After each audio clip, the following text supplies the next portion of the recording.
I would like to talk about the diving and hyperbaric oxygen therapy qualifications in Europe.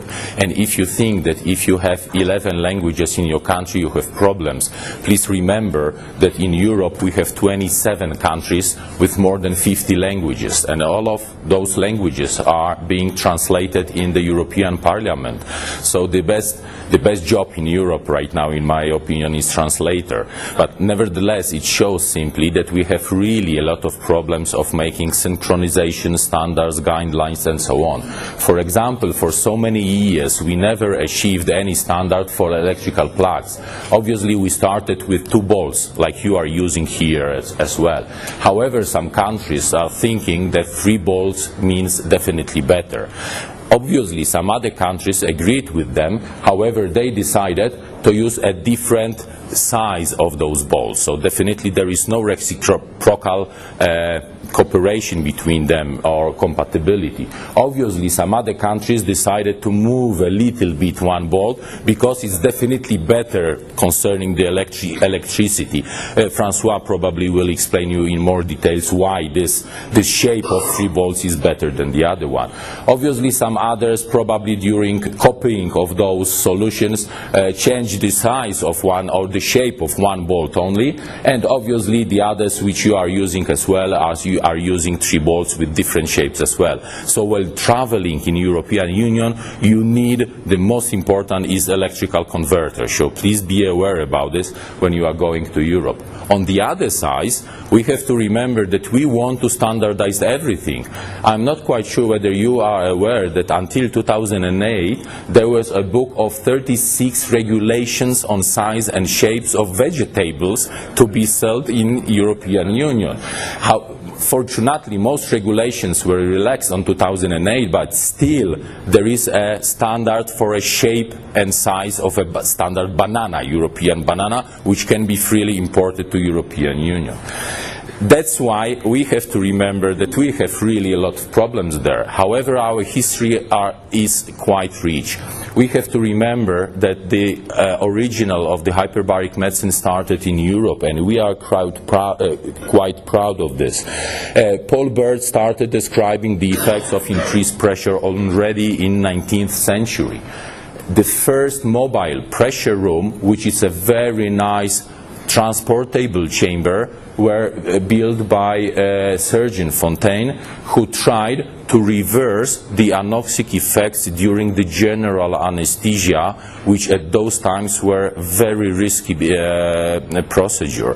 So he increased the pressure using the manual air compressor inside the hyperbaric chamber in order to reverse the hypoxia during anesthesia. The first decompression tables were described by John Scott Haldane already in the beginning of the century, the previous century, as well as the first diving and pressure simulator. The application of hyperbaric oxygen therapy is definitely started after Ite Boerema in surgery in 1956, when he built a very large hyperbaric chamber which could accept all the surgical team and all procedures while inside the hyperbaric chamber. And what is more important, they started to use it in the cardiac surgery. So this is quite surprising how they could manage this already 60 or 70 years ago. In fact, just in summary, the first description of domicilium, which was not yet hyperbaric medicine, however, using a pressure to improve your general stamina or general wellness, was already described in 1662. Then radiotherapy and use of HBO by Churchill and Davidson, use of HBO in surgery by Boerema, we already discussed this. Brummelkamp described use of hyperbaric oxygenation for anaerobic infections. In carbon monoxide poisoning, Smith et Sharp, and the first International Congress on Hyperbaric Medicine, the organization which every 3 years organizes the Congress, and the previous Congress was in Cape Town, chaired by Franz Cronier. The first international congress started in 60s already in Europe. When we are looking at this rich history, we can learn that when we are look at time, everything what concerns chambers came from diving through Kazan. So if we are trying to find any procedure, standard or guidelines, definitely we are going to our roots, which came from diving. Then we are going to Kazan workers, and only then started regulation of chambers. When concerning the European legislation for education of physician, it's also under the European Council Directive that is dated 2005 concerning professional qualification. And in one section of this directive, it is a list of evidence of formal qualification for specialization. Doctors must have to be able to call themselves specialists, to be recognized in all European states as a specialist, and this could give a rise to practice the specialization and the mutual recognition of professional qualifications. In general, total time for training and practice cannot be shorter than 4 or 5 years, but it can depend on the country. So in some countries it is more, in some countries it is definitely less. The target of this directive in 2005 was definitely implementation of the next directive dated 2006 of freedom of service on the internet market. And that's why right now, if we are specialists and we are recognized on the European level, we can freely travel in Europe just to work whatever we would like to work there. And in fact, starting last year, it is also the freedom of market inside the market for health services, which means that theoretically speaking, every European Union member or citizen can go and be treated in another countries. This is still debatable how it will be solved, how it will be paid for this. Some countries are trying to do the personal, specific regulation for different countries, but nevertheless this market for health services is opening as well. However, when we are looking at different countries concerning specifically hyperbaric medicine, not going into more popular specialization, we can see that in some states only the hyperbaric medicine or diving medicine is recognized as a full specialty, for example on Malta or in Czech Republic. Some states recognizes this as a subspecialty, like for example in Italy or in France, when you can get the diploma. Sometimes this is inter-hospital diploma, which can be accepted in different in different regions of the country. However, it is not recognized in different countries. In some countries it is self-regulated by national societies. Mostly it is scientific societies, like for example in Germany. Sometimes this can be as an association, like this is in UK. In some countries it is required only by employer without any national regulations, like for example military, and especially for military and commercial diving. However, still there are several countries where there is no regulation at all and nobody cares who is working inside the hyperbaric medicine, obviously assuming that the basic medical specialization is already fulfilled. It doesn't mean that it can be done by non-physicians. It might be a physician with some kind of specialization. However, it is not declared what kind of specialization this should be.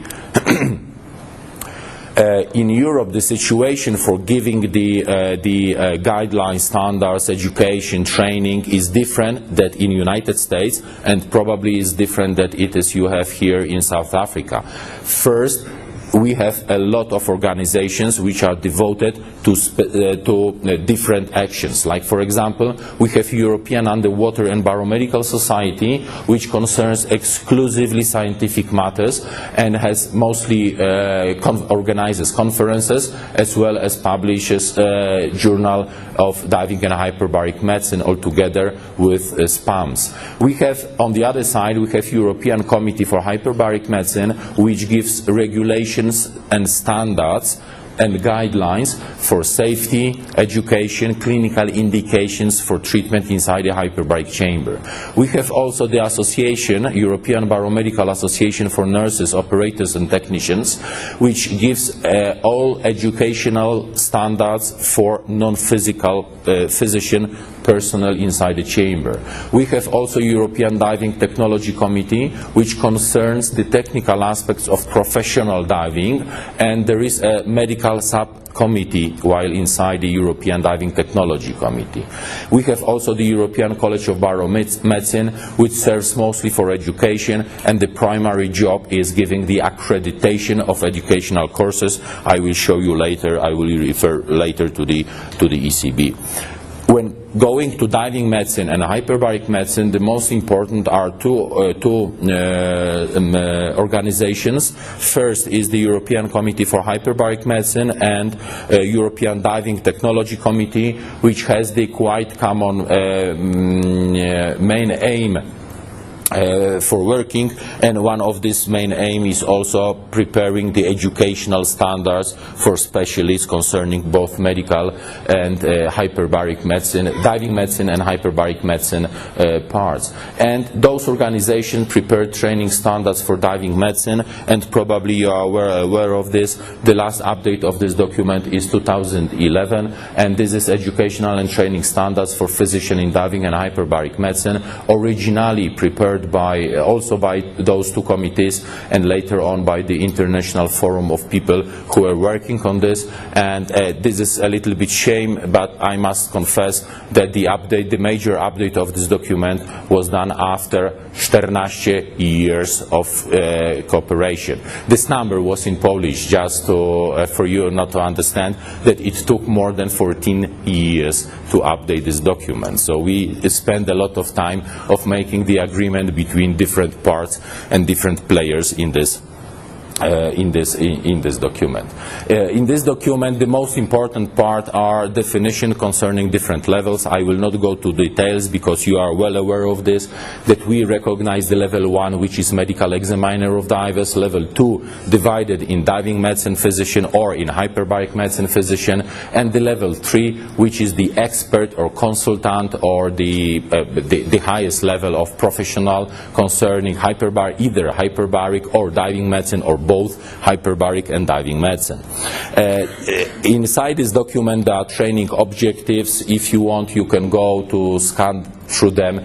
I am quite sure that you should be well aware of this, because this is also included in the curriculum vitae of courses done by Stellenbosch University, and as far as I know you are also obliged to follow them, so it is not surprising, but in fact originals prepared by David Elliott gave a large input for the document and synchronization of the content of courses, because even if we have a lot of courses in Europe right now, most of those courses are quite similar, at least when concerning the content of this. The level of competence and proposed number of hours with credits is also included in this document.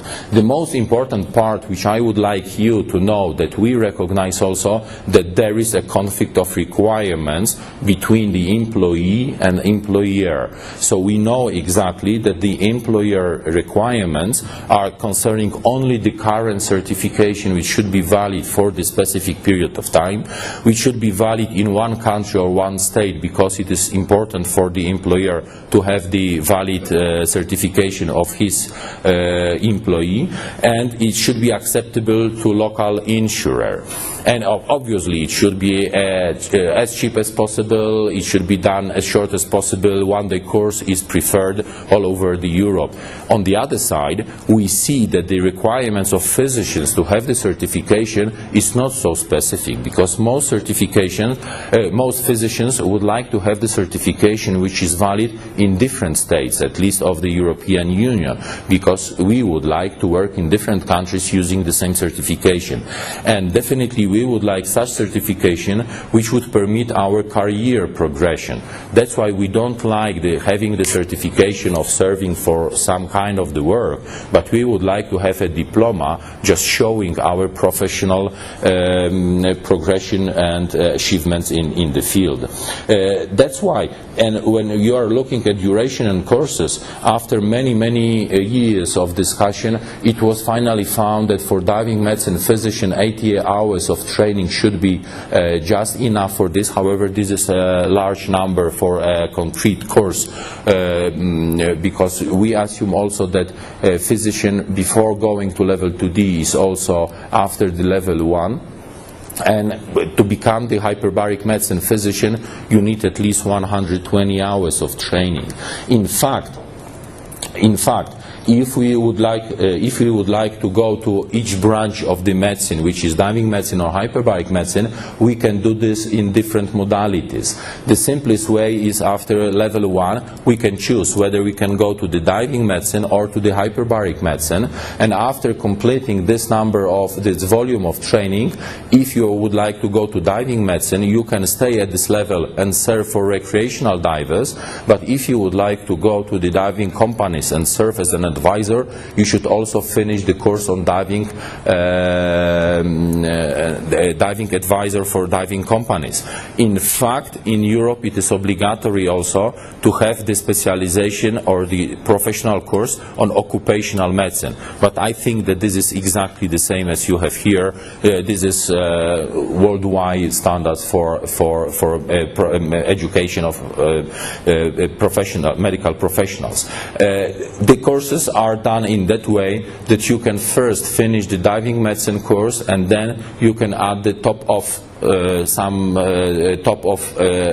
added volume for this training, just to get the combined certification in both diving medicine and hyperbaric medicine, and it is given even in modules. So in fact, right now you can do the different modules in different centers, in different courses, in different countries, in order to get at the final point, at the final stage, you can get the final certification in this part.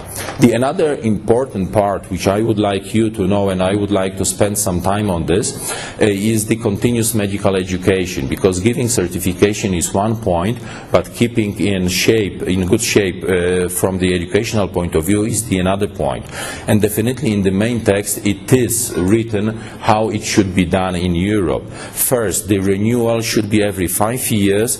It is obligatory to have attendance to some scientific events by European or also worldwide societies or meetings, and it should be done every year, at least one per year, which means participation in 5 events in 5 years. It is also obligatory to have the current certification in advanced life support and defibrillation, as well as you should work as a full-time work in the hyperbaric center, or equivalent number of times if you are only partially employed in some centers, or if you are working outside the hyperbaric centers, you have successfully completed at least 80 hours of hospitalization as a physician in approved hyperbaric center in order to do the refresher course. And in fact, the CME recommendations for physicians are different in different countries. There are different names, and we have compared this when considering the continuous medical education.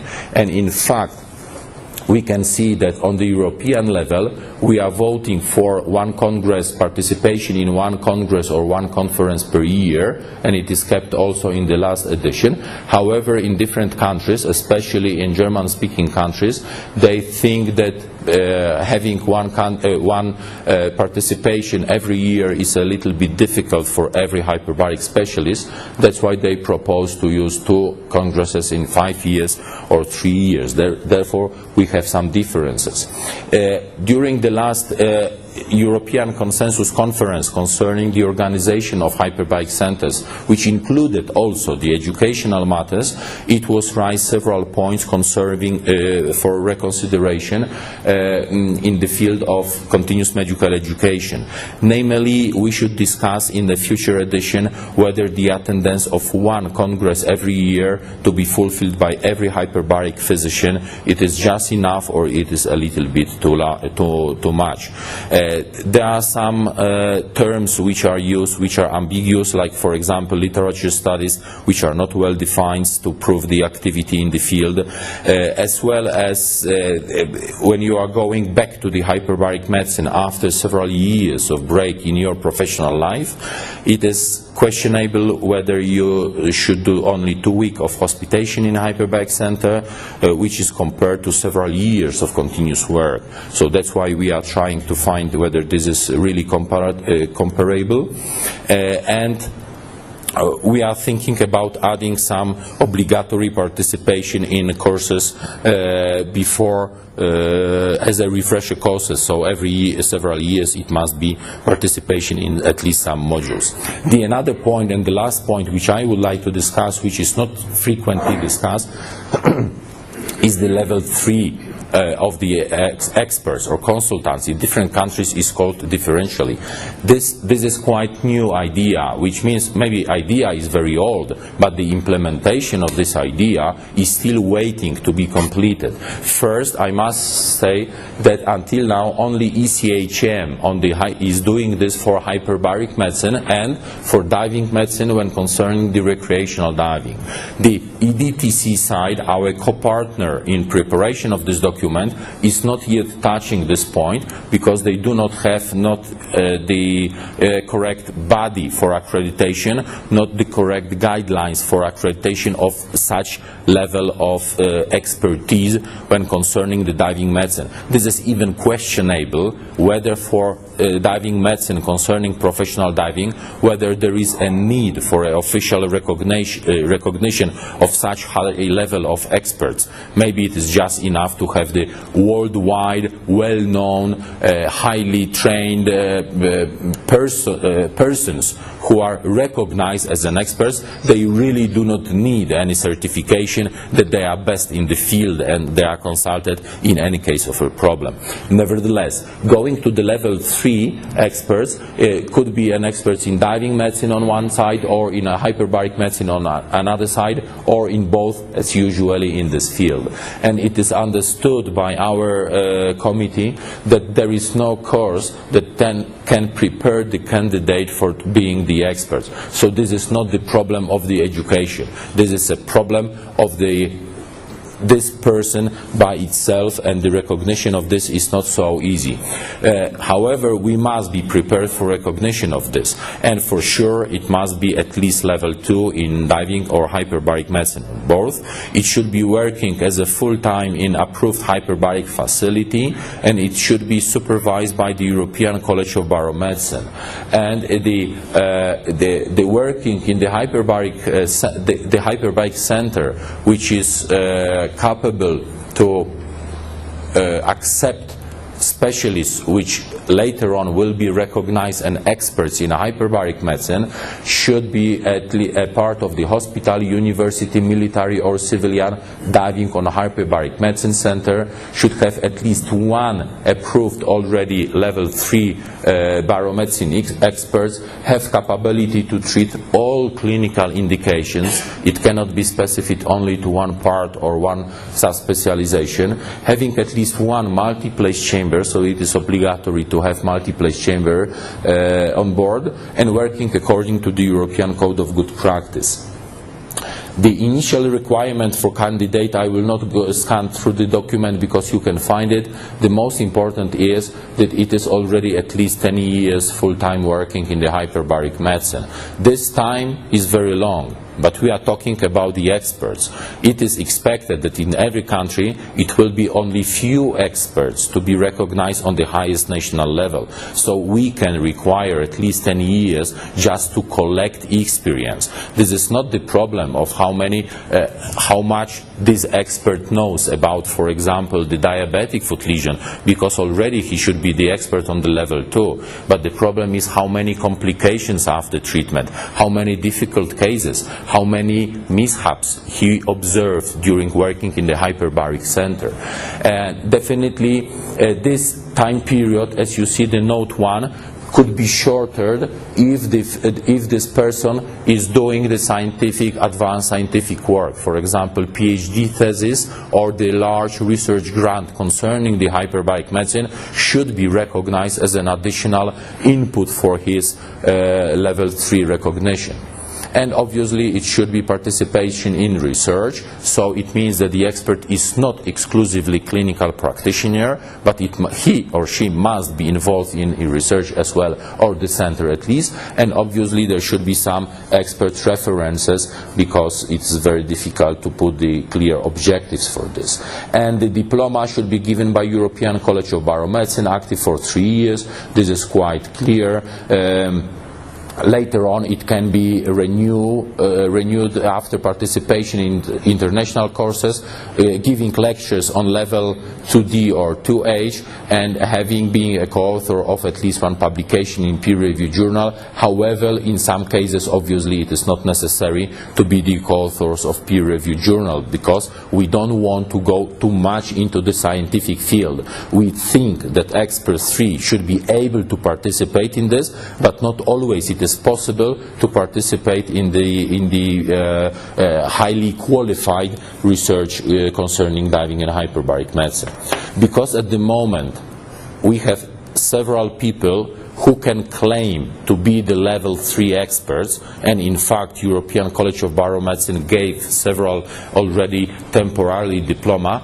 We are accepting the situation that we must start the board of experts without having official recognition by another body. So it means in Europe it is accepted, and it is called the grandfathering process, which means that as a group of persons trusted by the other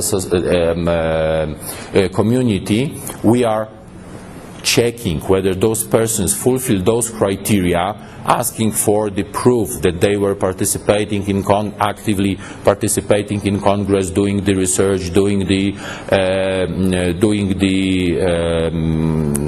courses, teaching during the courses, as well as leading hyperbaric centers were recognized with clinically approved indications, and in fact we are accepting only those persons who are working at least 16 years in the field. So in fact you can imagine that at the moment we want to like to start with the high level board of experts, which there will be no doubt fully recognized by others as a level 3 already by grandfathering, and the rest of applications will go through the standard way of application and accepting of this point. In fact, for accreditation of courses, training and diplomas, we have 2 organizations. One is coming from the EDTC, and the EDTC is mostly involved in the Diving Medical Advisory Committee, which is independent committee concerning the diving medicine, and this is the group of leaders concerning the diving technology, with part of the medical, as I told you. Also there is a subcommittee in EDTC concerning the medical part, and on the body of European Committee for Hyperbaric Medicine for accreditation is also European College of Biomedicine, which is doing the accreditation of courses and training in Europe. Thank you very much for your attention.